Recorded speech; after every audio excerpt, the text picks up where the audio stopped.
sorry to bother you. I know you said you wanted to be alone this evening. Oh, no, it's all right. I'm feeling much better now that I'm at home. Come and see my beautiful plant. Oh, I'm looking at the room. You've accomplished a lot. Yes, it's beginning to take shape. Well, I like what you've done. Thank you. But look, this plant lived here before I did. Oh. Hello? No, my neighbor down the hall brought it over just a few days ago. She said that the tenant who lived here before gave it to her when he moved out, but it wasn't doing too well in her apartment. She was afraid it might be dying, so she thought it would feel happier in the window. It was accustomed to. So she asked me if I'd mind, and of course I was delighted. Right, that's beautiful.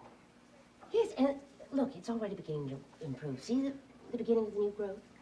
Yes, it's remarkable. No. Could we sit down for a minute? Oh, of course.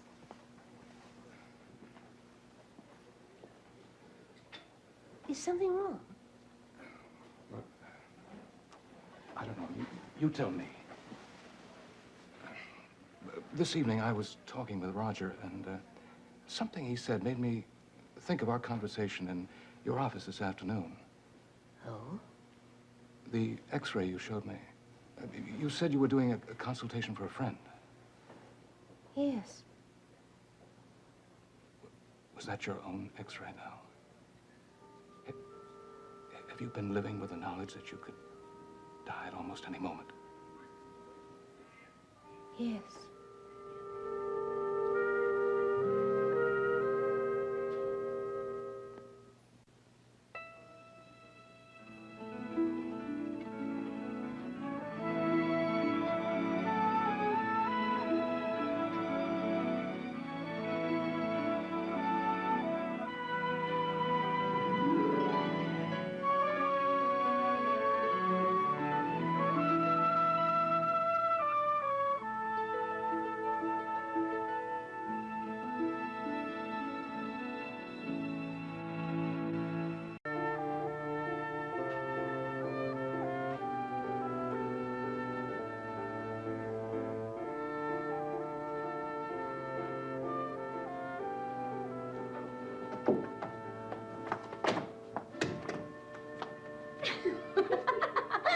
You look great. Thank you, Dee. Where you going? Out for dinner. With who? Roger Coleridge. No kidding. No kidding. Oh, when did this all happen? Or what? You and Roger. Nothing happened except he asked me out for dinner. I bet he's going to take you to some wonderfully expensive French restaurant. And I'll bet he's going to take me to Lem's. Now, why would he take you to Lem's? Because that's where I asked him to take me. How do you think I look? Wonderful. Where are you going? Oh, nowhere. I was just trying on some clothes, and I thought I would ask your opinion. I love it. Think Frank will like it? I'm sure he will.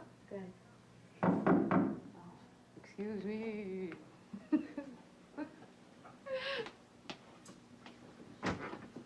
I'm 2 minutes early. Shall I wait outside? Oh, I think we'll let you in. Oh, okay. I didn't want to appear over anxious, even though I am. Hello, Delia. Hi, Roger.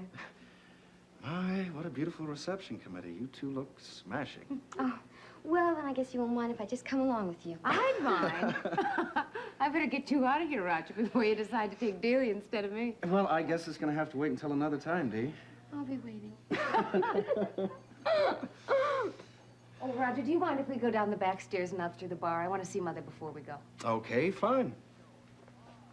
Goodbye, Delia. Bye. Really terrific. Thanks.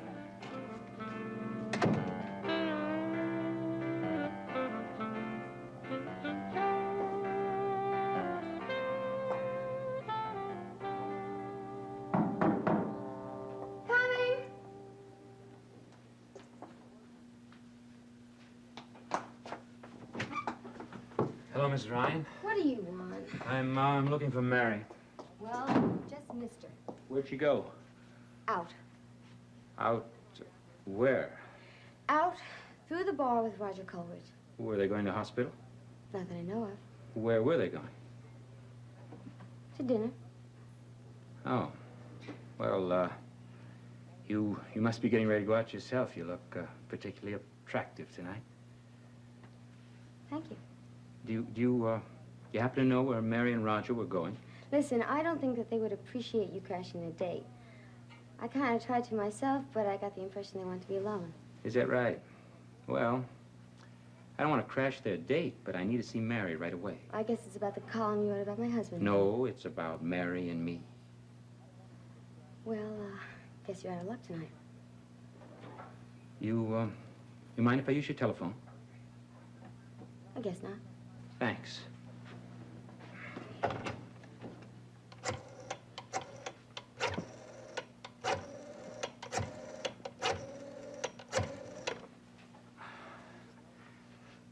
Sixth floor, nurse's station, please. Neurology, Ms. Gonzalez. Miss Gonzalez, this is Jack Finelli. Is Dr. Roger Coleridge there? No, I'm sorry. He's not on duty tonight. It's rather urgent that I reach him. Do you know where he is? Well, let me see the sign-out sheet. He's at Lem's restaurant. Thanks very much. Lem's Restaurant. I'm very impressed. I couldn't have done it without you. Oh, look, just don't tell Mary, because she'll be furious with me. Someday she'll thank you. I'm not so sure about that. Okay, it'll be our secret. Is Frank improving? He is. Good, I'm glad to hear it. Well, I think I'm in the mood for a Chinese dinner. Be seeing you. Bye-bye.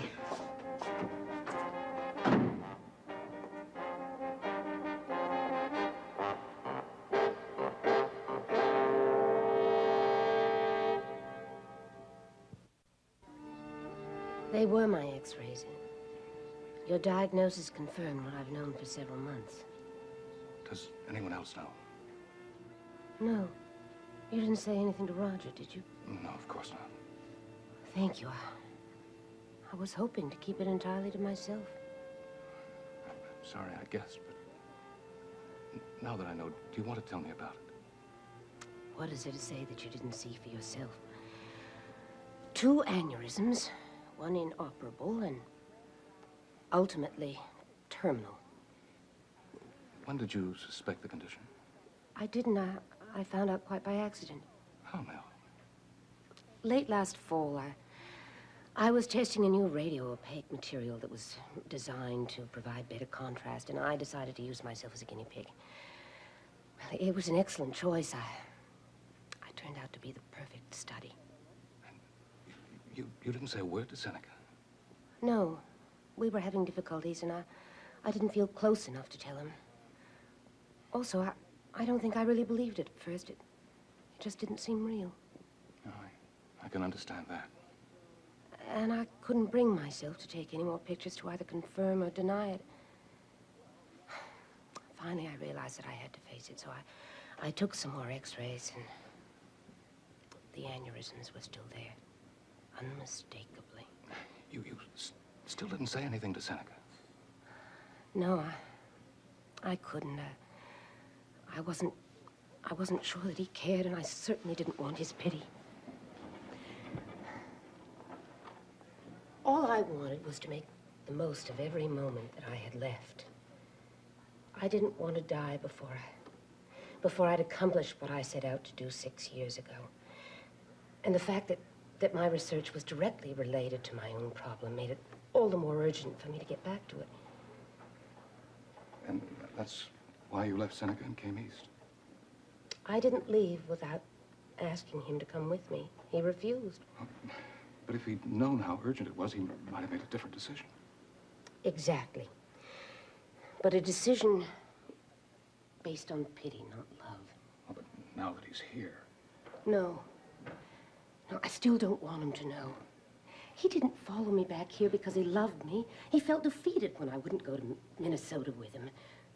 And he doesn't like to lose. I don't want him to know, Ed. Please promise me that you won't tell him. Oh, certainly I won't, but I couldn't help wondering if it wouldn't be easier for you if he knew. No. Well, if he understood why it's so important to you to live every minute the way you want to, he might not pressure you. If he knew, he'd be trying to direct my life even more than he did in the past. He'd be watching me every moment. My illness would be the major focus in our lives. I don't want to dwell on it all the time. I don't want to see my death in Seneca's eyes every time I look at him. Is that what you're going to see every time you look at me? I don't know. No, I hope not. I won't be able to forget what I know.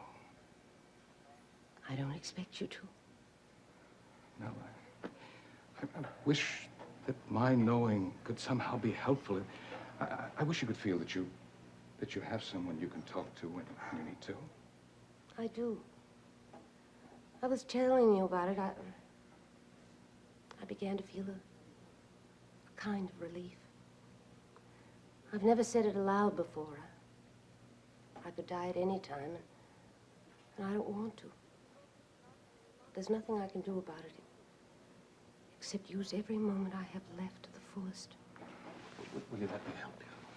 I don't know how just yet, but I want to do whatever I can to make you as happy and secure as possible. There's nothing more you can do that you haven't already done. Well, I'm sure you've considered an operation for the aneurysm.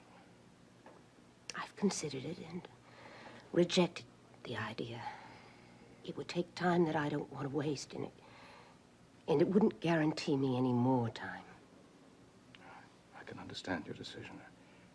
I'm not sure, though, that I understand keeping it from Seneca. He's controlled and directed most of my adult life.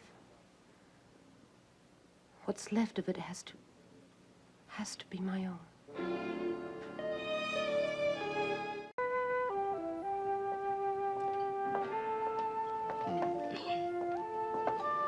Mr. Lem, how could you do this to me after all these years you've changed the menu? Oh, it looks more modern this way. But the food is still the same. That's a relief. Would you like a drink, Mary? No, thanks. I think I'll stick with the tea. Okay, and I would like scotch with my tea. Well, Mr. Coleridge, what do you like? Oh, I like it all. Mrs. Lamb? Oh, may I help I think we're ready. We'd like the lobster with black bean sauce and the chicken with walnuts. And would you choose the rest of it for us? A nice soup, an appetizer, a good variety. Be happy to take care of you. Thank you. You ordered. Oh, thank you, Mr. Lem. Yes, we're all set. Thank you. All right. You sure you want tea with your scotch? Oh, it's as good a chaser as any.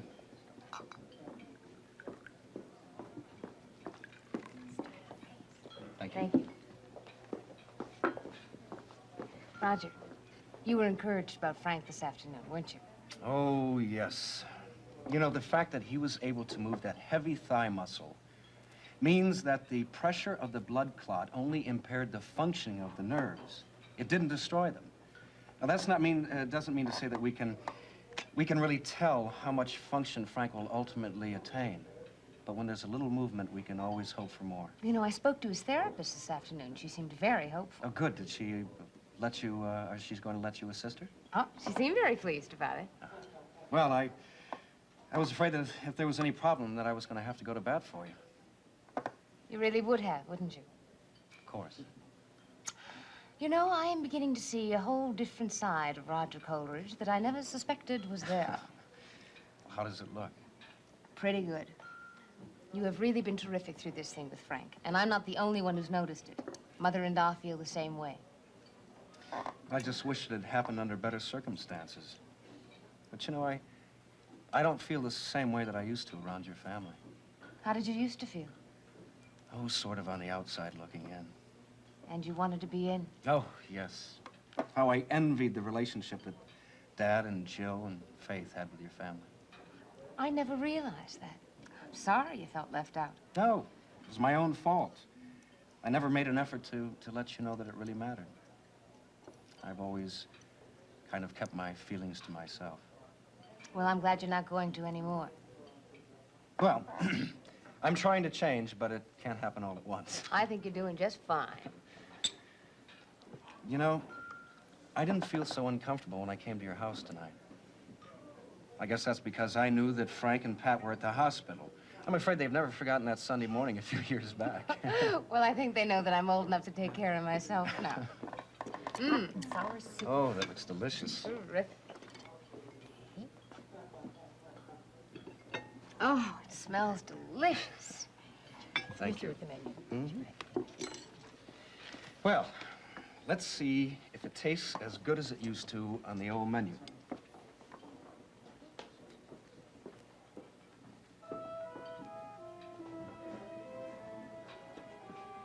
What's the matter?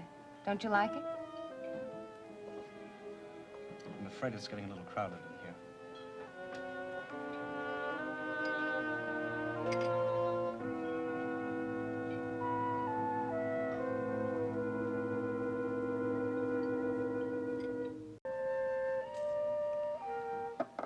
Have another spare rib? No, thanks. Have to save some room for the rest. I know what you mean. My appetite isn't as big as I thought it was either. Is he just sitting there, or is he eating? He's having a drink and watching us. I think I'll go talk to him. No, Roger, you don't have to. I will. He's liable to start a scene if you go over. Perhaps you could handle a little bit more gracefully than I could. Well, I don't know how graceful I'll be. But I don't want him to ruin our dinner. Excuse me.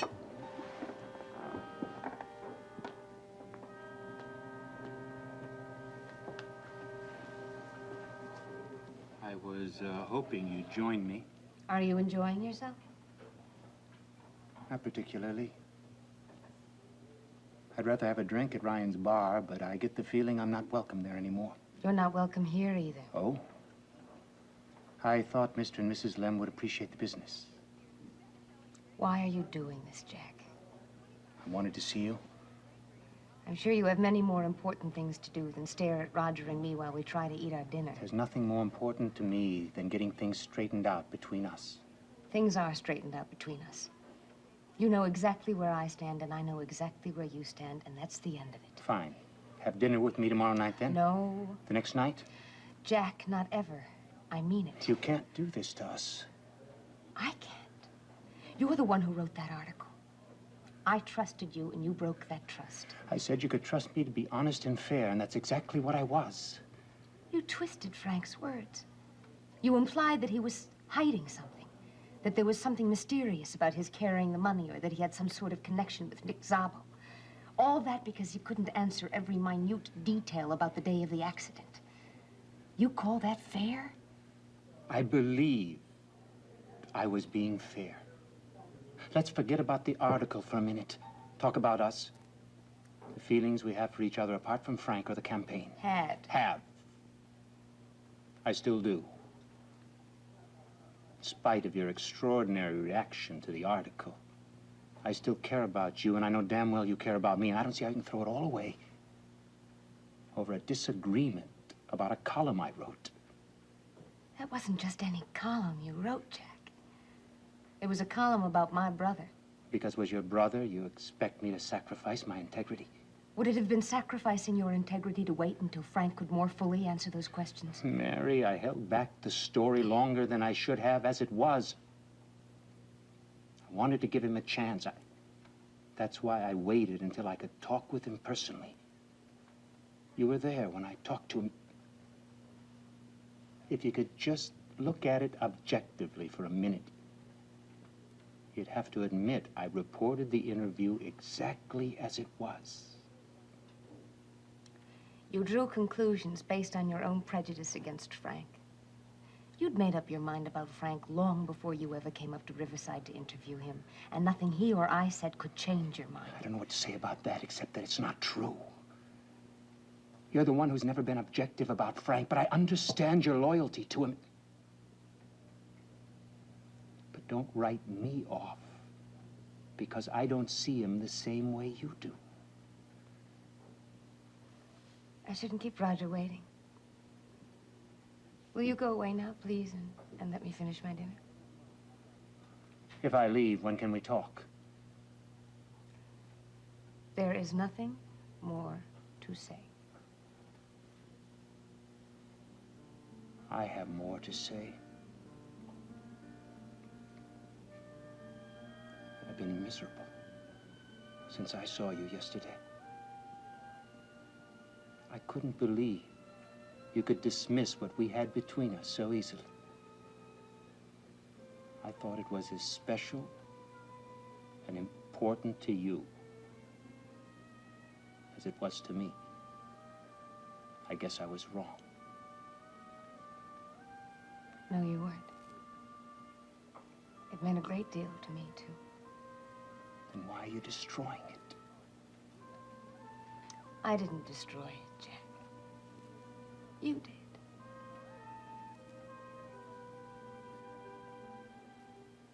If that's all it took to destroy it,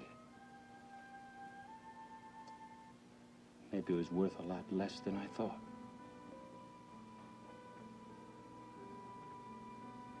Enjoy your dinner.